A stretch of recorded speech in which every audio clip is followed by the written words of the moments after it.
महान योद्धाओं की शक्ति और उनका विश्लेषण। जय श्री कृष्णा दोस्तों।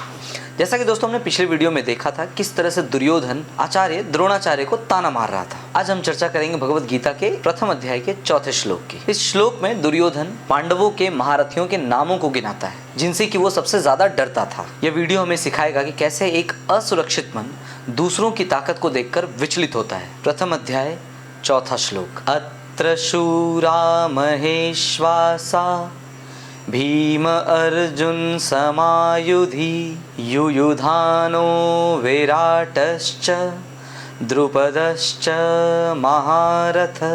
दुर्योधन कहते हैं कि इस सेना में भीम और अर्जुन के समान कई महारथी हैं, जैसे सात्विकी जिनका नाम युयुधान भी जिनको कहा गया है, राजा विराट और महारथी द्रुपद। ये तो इसका शाब्दिक अर्थ हो गया।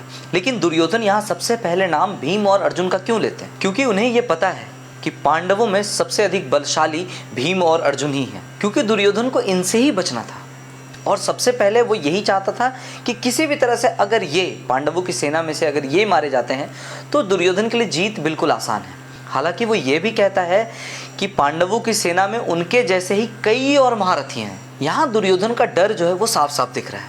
जबकि यहाँ ध्यान देने वाली बात यह है कि दुर्योधन की जो सेना थी वो 11 अक्षयहिणी सेना थी, जबकि इनके सामने पांडवों की सेना केवल 7 अक्षयहिणी। और दुर्योधन एक एक करके सभी महारथियों के नाम लेता है जो कि पांडवों के साइड से थे। और महारथी वह योद्धा होता है, आप इससे इस बात का अंदाजा लगा सकते हैं कि वो कितना बड़ा होता है।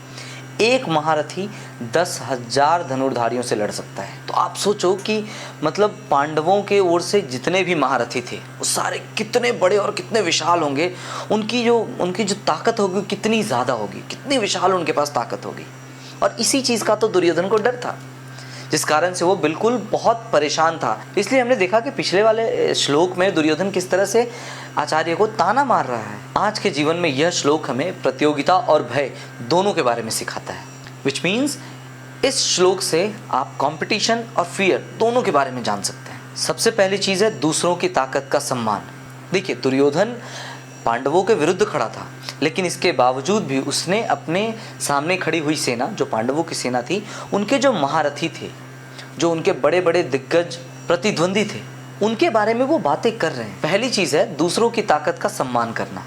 दुर्योधन भले ही बुरा था, लेकिन फिर भी वो अपने सामने खड़ी हुई पांडवों की सेना में जितने भी महारथी थे उनकी काबिलियत को ध्यान में रखकर बातें कर रहा है और उनकी तारीफें भी कर रहा है, क्योंकि उसे डर है ना। तो वो अपने सामने खड़े हुए जो भी उसके विरोध में खड़े हैं पांडव, उनका वो सम्मान कर रहा है।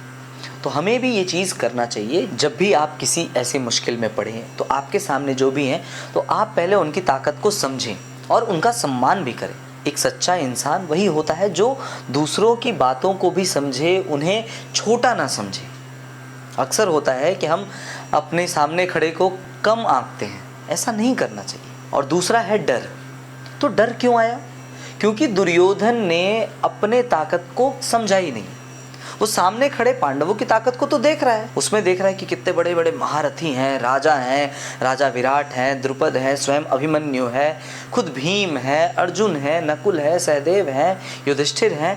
मतलब उधर एक से एक उधर महारथी। इस कारण से उसका आत्मविश्वास जो वो डोल गया। लेकिन उसने अपने तरफ तो उसने देखा ही नहीं। उसके तरफ कर्ण हैं, आचार्य कृपाचार्य हैं, आचार्य द्रोण हैं, स्वयं भीष्म पितामह हैं। खुद दुर्योधन भी कम थोड़ी था, दुर्योधन भी बहुत बड़ा महारथी था। लेकिन वो इन सभी चीज़ों को दरकिनार कर वो सिर्फ देख रहा है सामने वाली टीम को।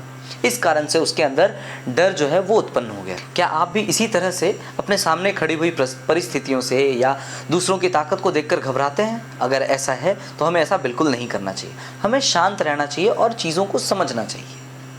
आगे आने वाले वीडियोस में दुर्योधन और भी बड़े बड़े महारथियों के नाम जो उनके विरुद्ध खड़े हैं उन सभी के नाम लेंगे, हम लोग देखेंगे आगे आने वाली वीडियोस में।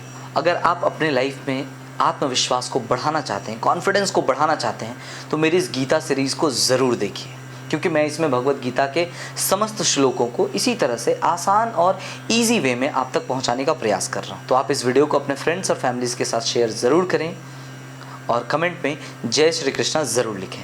मिलते हैं अगले वीडियो के साथ। जय श्री कृष्णा, जय श्रीमन नारायण, जय श्री राधे।